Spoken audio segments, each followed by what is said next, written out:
2017 will be the year of dance. Fashion seems to have moved on from being the wallflower at the party. Now it's more like the life and soul. And since fashion sets the tone, everyone will be following in its footsteps. Paul Gaultier was spreading the message as early on as January 2016. For his summer haute couture collection, he revived the Parisian Palace nightclub years. It all went into the Gaultier mix: dance, music, makeup and hairstyles.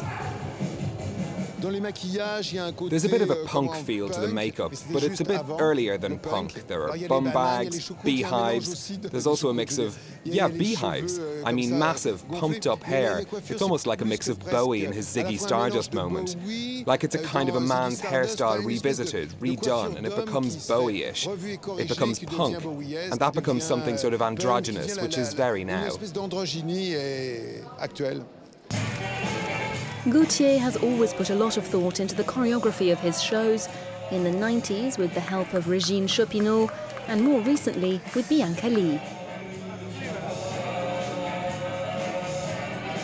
I really love it because it plunges you into this universe. It tells a story and it transports you. All of this, the fashion, the clothes, this music, that's what's so great. He makes these little references, he brings us into his world, and then he shows us something that's very contemporary. That's what's brilliant. He's constantly inventing, reinventing. I love that. Creating dream worlds and transporting us to them is fashion's stock in trade. And when it's not happening on the catwalk, it's taking place on screen. Fashion films are to style what video clips were to music at the beginning of the 80s. Since then, the Galeries Lafayette has employed stylist Laetitia Ibanez to create an in-house version. Her fashion film was shot at the Oscar Niemeyer Center, the French Communist Party's headquarters.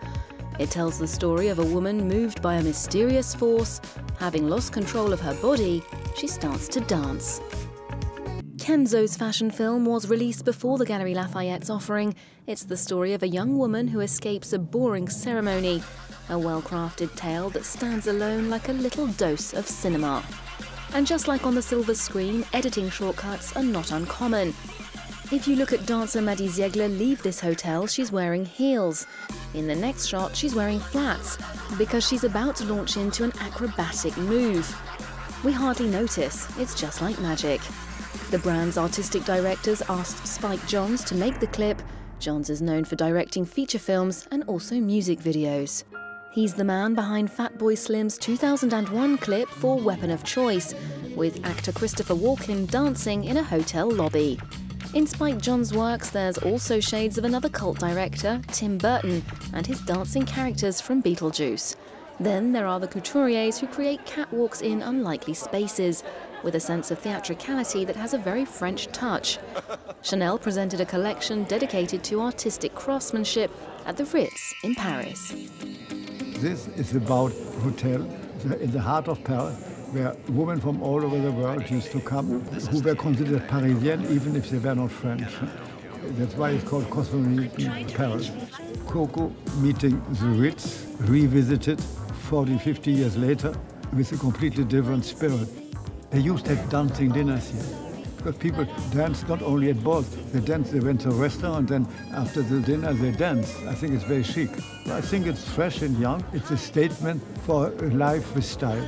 Among these dancing socialites, the Bourgeois brothers, more used to performing alongside Beyoncé. Following the dancers, making them dance, move with Carl's walk so that they look like Carl in the style of the Ritz. As for Lagerfeld's choice of music, the quirky disco hit from the Ra Band, Clouds Across the Moon. We wanted to create a tea dance, an afternoon dance, a lunchtime dance. It's the Ritz after all, so we thought about having the girls dance, and then we said, well, disco, yeah. So there it was. But within disco itself, there's plenty to choose from. Among the models, a star from a more musical galaxy, Pharrell Williams. Chanel. It's great taste and tone when it comes to fashion.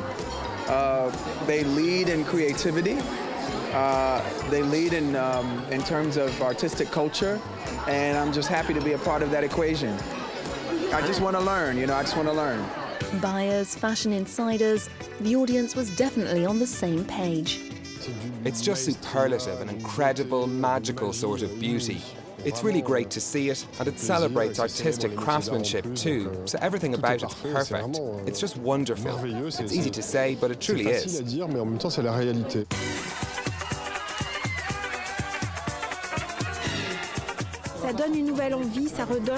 It's really inspiring. It makes you hungry for more.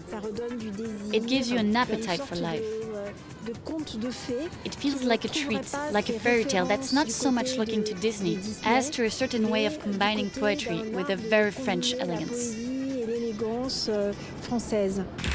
Chanel's brought another new and remarkable detail to proceedings, and it goes against everything we're used to seeing in fashion. If you look at the models, they're smiling.